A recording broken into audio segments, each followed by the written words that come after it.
This time, ako ay nasa Grab. Kasama si Kuya. So, ako ay nag-Grab papuntang sa Warurus Market. So, in the meantime, bear with me kasi may nakasakay. Punta ako ng Mekampong.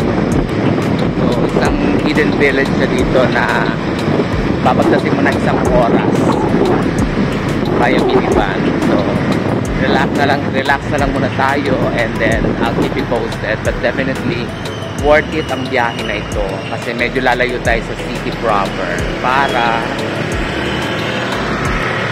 maka-explore naman ng ibang places at adventure dito sa Chiang Mai. So, relax and enjoy na lang later on as we go and travel by 1.5. Okay, guys, nandito na ako sa Warurus Market. Medyo ang pinaka-landmark mo would be etong pedestrian. So, and at the same time, may ilog sa gitna. Konting walkathon lang natin. So, eto siya guys. May ilog dito sa side na to. Yan ang pinaka-landmark mo. Nevertheless, eto ang Warurus Market. Medyo malaki siya. So, kung nagbabalak kayo pumunta ng Mekampong, Warurus Market lang. And then, hanapin nyo tong bridge na ito. Tuturo kayo dito. And then, konting walkathon lang. Ayan na. Matsasarot mo lang Mekampong. Mekampong. Ito siguro yung van. Ito yung bayaran. Tanungin natin kung magkano bayad.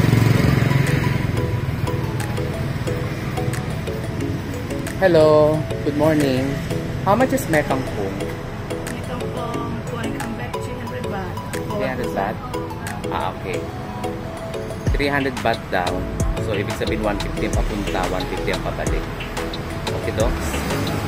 Ito siya, guys. Ito ang, this is the bag.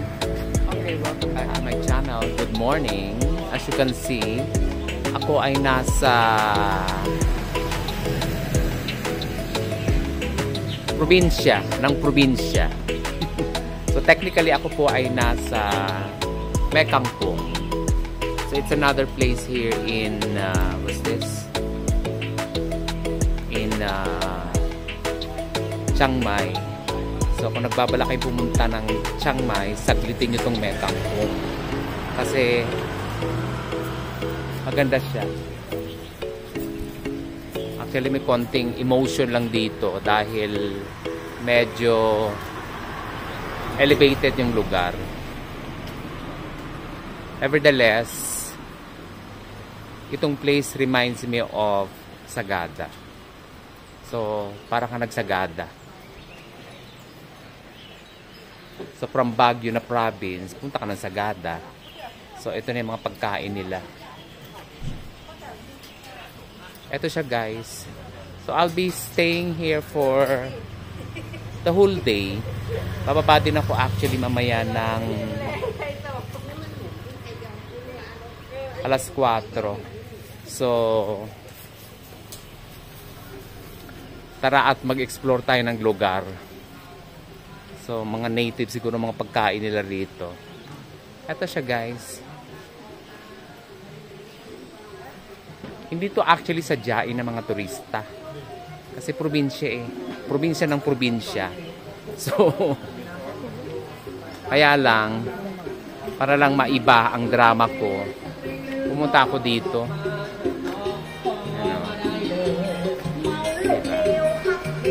Ito siya guys.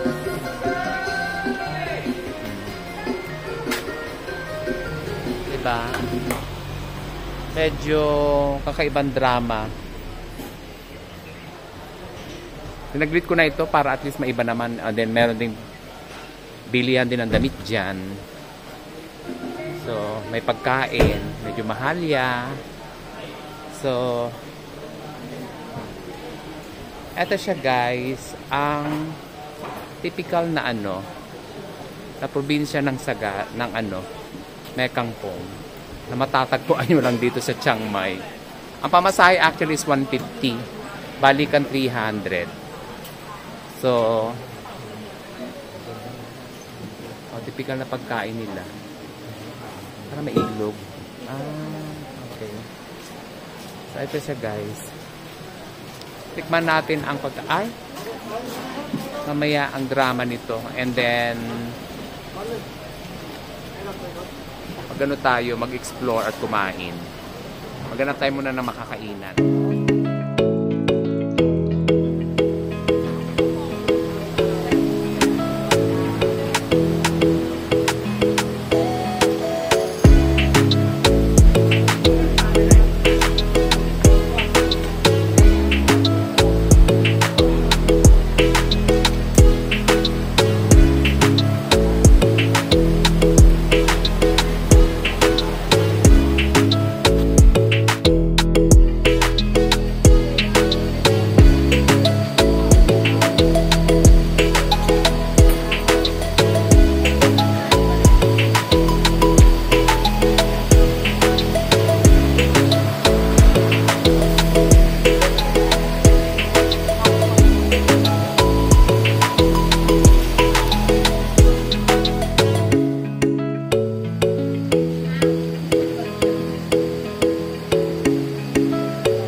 Welcome back again to my channel.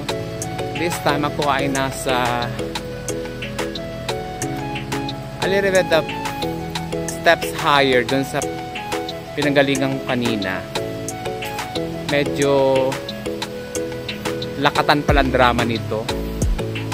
So kung nagbabalak kayong pumunta rito, abay, medyo nilay-nilay kayo kasi medyo paakyat ang place na ito. Para siyang para siyang Sagada actually. Ang weather medyo malamig, and then maliit at makitid lang yung daan pero malinis. So as you can see, ito marami kang pwedeng gawa ng drama. May mga restaurants nearby at may pwede ka rin tulugan for a day. Depende na lang sa'yo. So eto yung binagtas ko. O diba, kumusta? Taas. Medyo matirik ng konti ang lugar. But nevertheless, hindi pa to sadyain na pinupuntahan ng mga turista kasi hindi pa nila masyadong alam. Nakita ko lang to sa isang vlog ni Dina Wong. So nagkaroon ako ng interest. So nag-decide ako na puntahan tong lugar na to. Eto siya guys. Actually meron pa sa taas doon, oh. Parang bet kong pumunta. So kung nagbabalak kayong pumunta rito at saglitin ito, abay magbaon ng pasensya kasi talagang malayo yung lugar. At tatahakin mo ng bonggang bongga. Eto siya guys. Oh. May papunta pa rin sa taas. Bongga. Nakakaloka. Anyway, this is it. Maghanap na muna ako ng mga kainan, mga tirahan at lugar na pwede pang puntahan. Okay guys, andito ako ngayon sa parang isang terminal. Ito actually mga jeep ito eh, going up. So nandito na ako sa pinakababa. So what I'm gonna do, meron pang pinaka-tip. Sabi nila may coffee shop pa daw doon. So ang transportation fee nito is 20 baht. So So, pabalik 20 na. It's about 40. So, let's see kung anong harpat natin. Definitely worth it ito. So, kung nagpapala kayong pumunta ng coffee shop pa doon sa pinaka-rooftop, etong sakyan ninyo.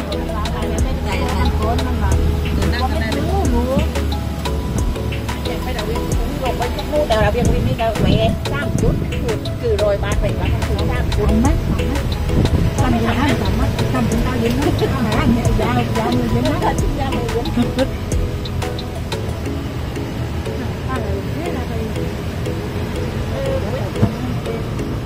mình chặt cái này mình sẽ có lọt thì sẽ tạo nha rồi cái này thì biết mình cũng là nó cái này thì rồi cây trái con trái thì mình trái rồi mình sẽ còn biết không ăn mình sẽ làm gì nên là phải hết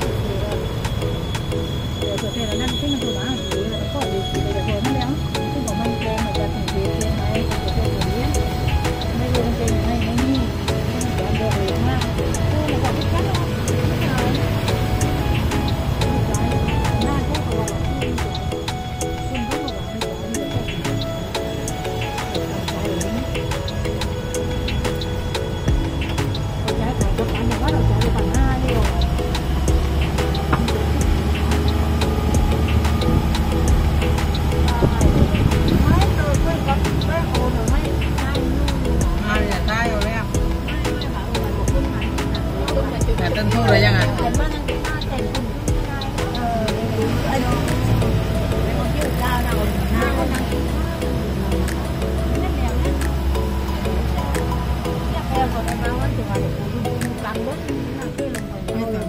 Guys, welcome back to my channel.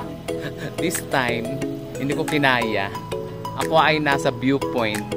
Parang tuktok na ata ng bundok ito. So, medyo maliwalas at para siyang Baguio actually. So, kung nagbawala kayong pumunta rito, sadyain nyo na rin ito kung medyo meron naman kayong budget. Nevertheless, maganda siyang puntahan at bisitahin. Since ako naman ay mag-stay lang for a day, sinadya ko na since the weather is calm,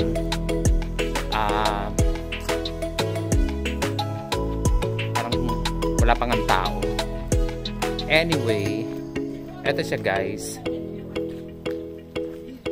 medyo maliwalas at medyo ito okay, may konting viewpoint din dito. Yan sadyain yung lugar actually. Medyo na-surprise nga ako. I'm supposed to be going to coffee shop only, but nevertheless nandito na ako. Since may mga kasabayan naman din ako mga turista, sinadya ko na lang ito. Ito siya guys. Okay. Limit 3 people. So, isa sa view rin na pwede mong puntahan ang lugar na ito. Maganda siya guys. Para siyang Sagada actually. Ito. So, sadyain nyo ito at ay enjoy nyo from Mekampong. Sakay lang kayo ng isang sasakyan pa at mahaharbat nyo na itong lugar na ito. Ang sarap, ang ganda ng weather. Feels like Baguio. This is it.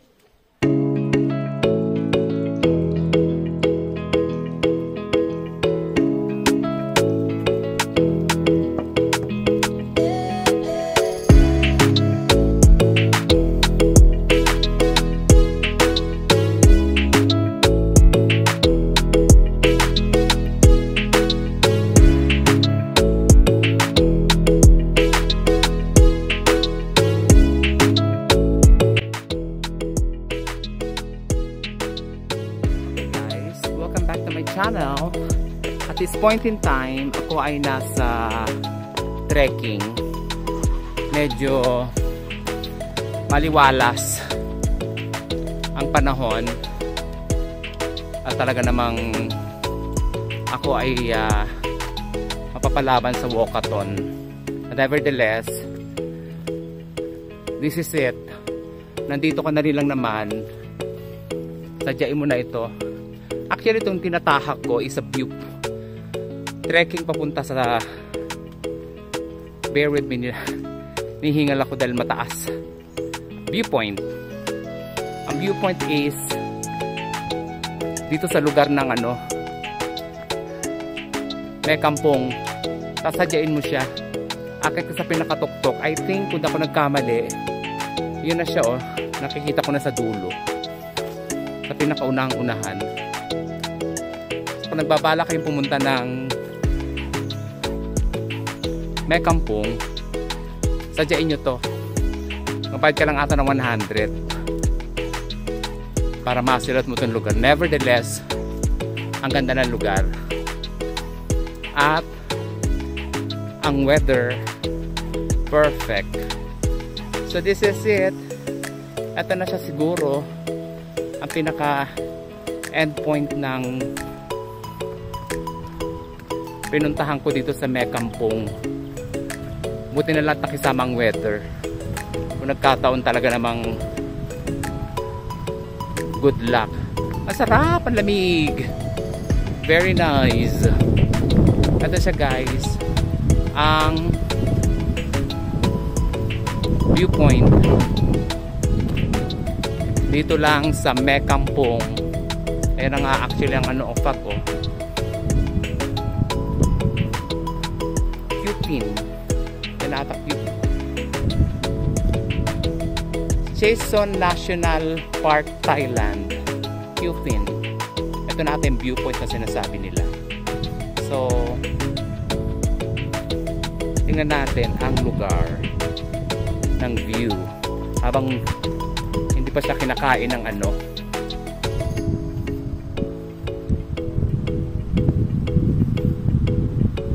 ng fog. Wow, ang sarap. Limit 5 people. Ang sarap siya guys. Ooh, perfect. Nakaka-relax. Binaba ko muna ang bag ko. So, kung nagbabala kayong pumunta ng May Kampong, sadyain nyo itong lugar na ito. Feel free to explore the beauty of May Kampong. Aakit lang kayo from Chiang Mai. Bayad ka ng 150. Andito ka na, bayad ka ng 100 papunta dito sa viewpoint. This is it.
National Park, Thailand, or viewpoint dito sa May Kampong.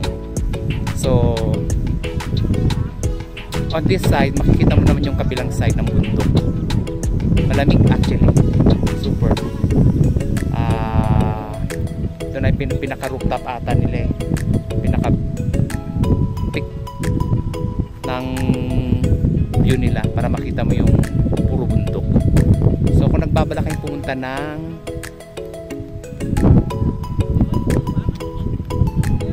Mekangpong, sadyain nyo itong lugar na ito. Ayan. Sumama na lang kayo sa mga tourists, sa mga turista, para hindi kayo mahirapan kasi medyo may kamahalan ata ito. So itong side na ito ay nandun naman sa kabilang side ang viewpoint. So tara, at medyo meron pang isa doon sa kabilang side na ang ganda ng lugar actually. Very relaxing. Meron pang pao, di ba?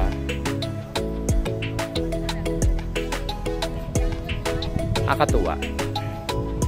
And then is another viewpoint, pictorial view dito. So ang ganda. Ang masasabi ko lang, perfect siya puntahan. Ito, napakarami kang pwedeng gawin dito, but very limited kasi nga baka abutan ka ng ulan. But still, napakaganda ng lugar. At sasadyain mo talaga ito. Magbabayad ka actually ng 100 baht papunta. So pabalik, that's another 100. And then 150 papunta ng Mekangpong, pabalik another 150, that's 300. So medyo mag-e-effort ka lang sa pamasahe.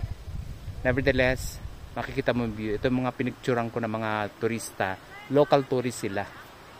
So this is it. Kung nagustuhan yung vlog ko about Mekangpong, like and subscribe lang dito lang sa aking channel. Comment below. At let's see kung masasagot ko yung mga tanong ninyo. Okay, docs?